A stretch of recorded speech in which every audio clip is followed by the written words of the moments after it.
سيدنا مولانا محمد وعلى آل سيدنا ومولانا محمد مبارك وسلم وصلي عليه. وعن أبي برزة قال كان النبي صلى الله عليه وسلم يكره النوم قبل العشاء وحديث بعدها. في الباب عن العاشرة عبد بن مسعود عن انس الى آخره او كما قال علیہ الصلوۃ والسلام. اس سے پہلے ہر نماز کا جو مستحب وقت ہے اس کا ذکر کیا گیا اور ساتھ حکمتیں بھی بیان کی گئیں. آج دو مسائل کا ذکر ہوگا. کچھ حصہ میں نے پچھلے درس میں تھوڑا سا بیان کر دیا تھا.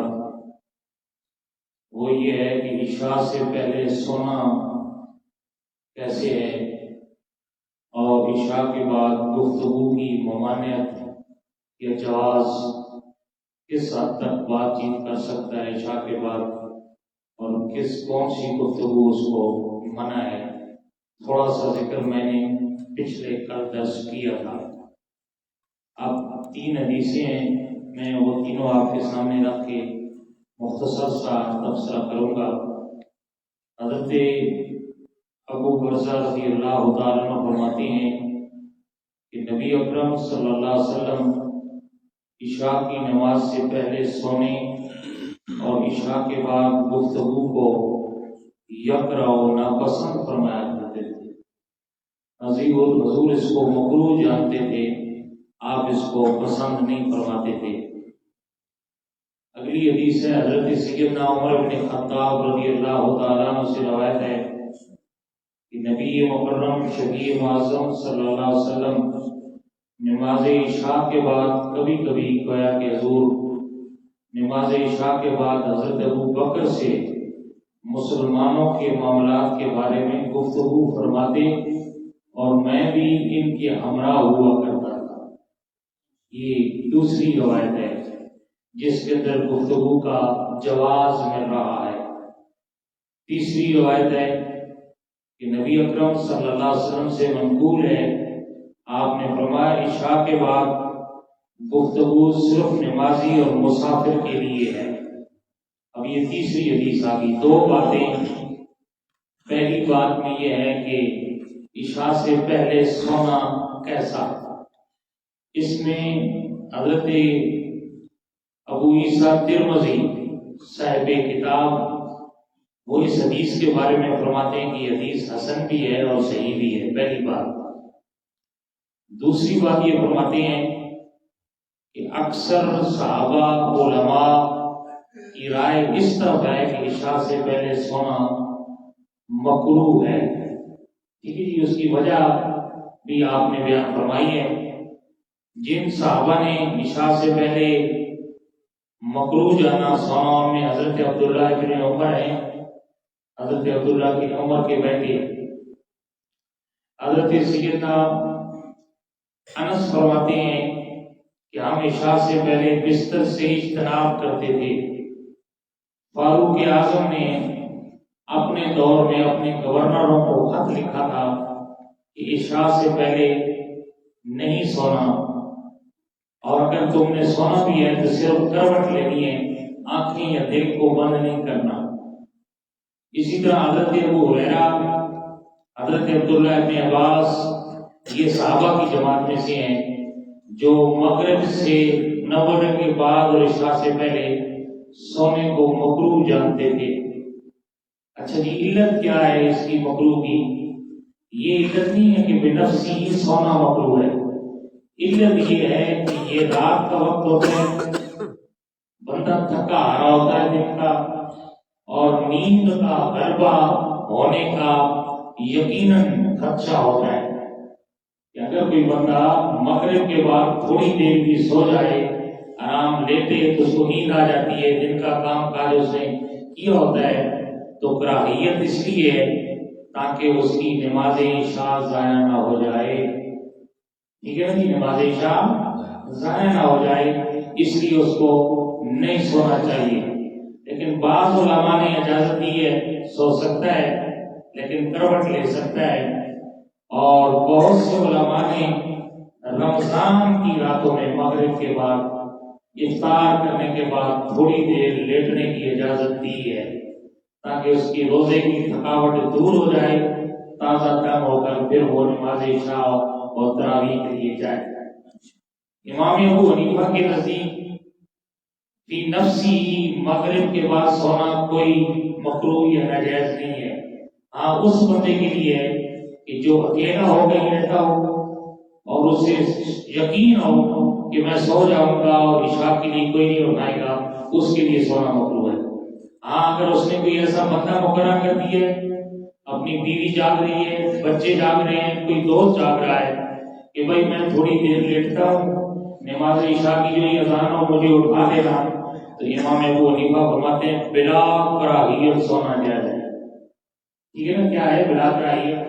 علت کیا ہے کہ نماز ضائع نہ ہو، بس اس وجہ سے اس کو مکروہ جانا گیا ہے۔ ٹھیک ہے نا جی، اور دیگر نمازیں کہہ سکتا ہے کوئی کہ ان کے بارے میں حکم نہیں ہے، تو دیگر جتنی بھی نمازیں ہیں مثلا ظہر ہے، عصر ہے، مغرب ہے، تو اس سے پہلے جو کام کاج کا جو ہے وہ وقت ہوتا ہے، اکثر لوگ کم ہی سوتے ہیں، ٹھیک ہے نا جی، دن کا وقت ہوتا ہے، لہذا یہ مغرب کے بعد سونا جو ہے وہ نیند کا زیادہ غلبے کا جو ہے وہ بندے کو خدشہ ہوتا ہے، اس لیے شریعت نے کہا کہ وہ مغرب کے بعد نہ سوئے، اور یہ حکم ہے، یہ بھی بات یاد رکھیں۔ کسی نماز کی اذان سننے کے بعد اگر اذان نہیں سنی اور سویا ہے آپ، نماز قضا ہو گئی تو وہ گناہگار نہیں ہے نیند کی وجہ سے۔ ٹھیک ہے نا جی، وہ اس کو کسی نے اٹھایا بھی نہیں ہے اور کوئی اٹھانے والا بھی نہیں تھا، نیند کا غلبہ آ گیا، نماز چلی گئی تو وہ گناہگار نہیں ہے، وہ قضا کر لے۔ لیکن جگانے والا بھی موجود تھا، جگانے والا جگاتا رہا، جاگا بھی، اذان ہو بھی گئی اور پھر اس کے بعد سو جائے، تو اس طرح اگر نماز رہ جائے گی تو وہ گناہگار ہے۔ وہ کیا ہے؟ گناہگار ہے، کیونکہ اس کو اٹھایا گیا ہے کہ نماز کا وقت ہو گیا ہے، وزن کی اذان اس نے سنی ہے، اب نہیں اٹھا تو اس نے خود جو کیا کی ہے، سستی کی ہے۔ ایک بات۔ دوسری بات یہ ہے کہ عشاء کے بعد گفتگو، اس سے بھی حضور نے منع فرمایا۔ گفتگو سے مراد وہی کل میں نے آپ کو بتایا تھا کہ لاکھ بات، بےہودہ گفتگو، ویسے فضول گفتگو بیٹھ کے کرنا، اس سے منع کیا گیا۔ اگر کوئی بندہ مسلمانوں کے معاملات میں کوئی بات کرنا چاہتا ہے، کوئی قرآن کا درس ہے، حدیث کا درس ہے، تفہیم دین کا جب کوئی مجالس ہے، تو وہ بالکل جائز ہے، وہ بالکل کیا ہے؟ جائز ہے۔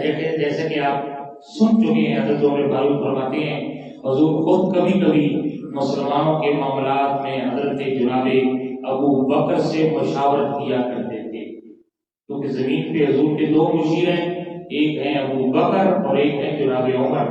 عمر فرماتے ہیں میں بھی موجود ہوا کرتا تھا، تو اس سے پتہ چلا کہ جائز گفتگو جائز ہے، لیکن بےہودہ گفتگو، ویسے فضول گفتگو عشاء کے بعد اس کی جو ہے وہ اجازت نہیں ہے۔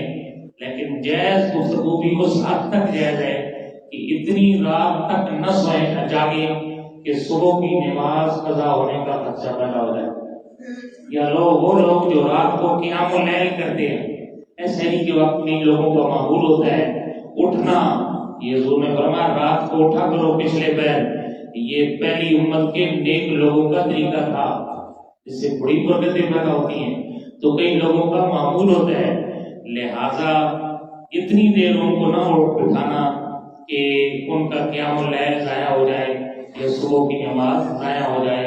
بے شک دینی مجلس بھی ہے، اس لیے بزرگ کہتے ہیں اگر کوئی عشاء کے بعد محفل سجانی ہے، ذکر و اذکار کی دینی محفل، تو اتنی دیر تک تاکہ آسانی کے ساتھ لوگ صبح کی نماز میں شرکت کر سکیں، صبح کی نماز میں کیا ہو سکے، وہ شریک ہو سکے، اتنی وہ نیند کا ان کو موقع ملنا چاہیے، کیونکہ جان کا بھی حق ہے انسان پہ، اس کی اولاد کا بھی حق ہے جہاں، تو وہاں اس کی جان کا بھی اس کے اوپر حق ہے کہ اس کو بھی وہ آرام دے۔ تو اس لیے یہ مسائل آپ کے سامنے میں نے بیان کر دیے۔ تو بہرحال سامعین عزیز وقار، جیسے کہ میں نے کل کہا تھا کہ عشاء کی نماز پڑھ کے کوشش کیا کرے جتنا جلدی ممکن ہو سکے.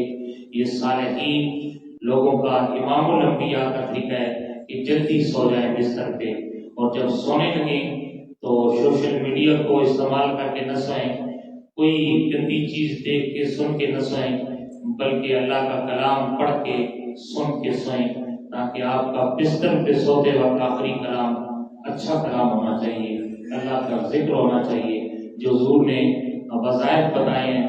سورت فاتحہ، سورت بقرہ کی آیات، اور اس کے علاوہ تسبیحات فاطمہ جیسے کہ کل میں نے ذکر کیا تھا، سورت آیت الکرسی وغیرہ آخری 4 قل، یہ پڑھ کے بستر پہ آپ سوئیں. اس کا ایک فائدہ تو یہ ہوگا کہ نیند بھی اچھی آئے گی، دوسرا اللہ پوری رات آپ کی شیطان کے شر سے حفاظت بھی فرمائے. اللہ عمل کی توفیق نصیب فرمائے. آمین. الحمدللہ رب العالمین، والصلاة والسلام علی سید الانبیاء والمرسلین. اللہم صل علی سیدنا مولانا محمد وعلی آل سیدنا ومولانا محمد مبارک وسلم وصلی علیہ. ربنا آتنا فی الدنیا حسنۃ وفی الآخرۃ حسنۃ وقنا عذاب النار. ربنا افرغ علینا صبرا وثبت اقدامنا وانصرنا علی القوم الکافرین. اللهم انا نسألك العفو والعافية في الدين والدنيا والآخرة. اللهم انا نسألك علما نافعا رزقا طيبا واسعا عملا مقبولا. اللهم تقبل منا هذه صلاة الفجر مع جماعة المسلمين الحاضرين. یا رب ذوالجلال ہماری اس حاضری کو قبول فرما، اس نماز کو، درس حدیث کو قبول فرما، اس کی کمی کوتاہی غلطیوں کو معاف فرما. یا اللہ ہم سب کو رسول اللہ کی ارشاد عالیہ کے مطابق زندگی بسر کرنے کی توفیق نصیب فرما. یا اللہ ہم سب کے صغیرہ کبیرہ گناہوں کو معاف فرما، ہمارے دنیاوی دینی معاملات میں آسانیاں پیدا فرما.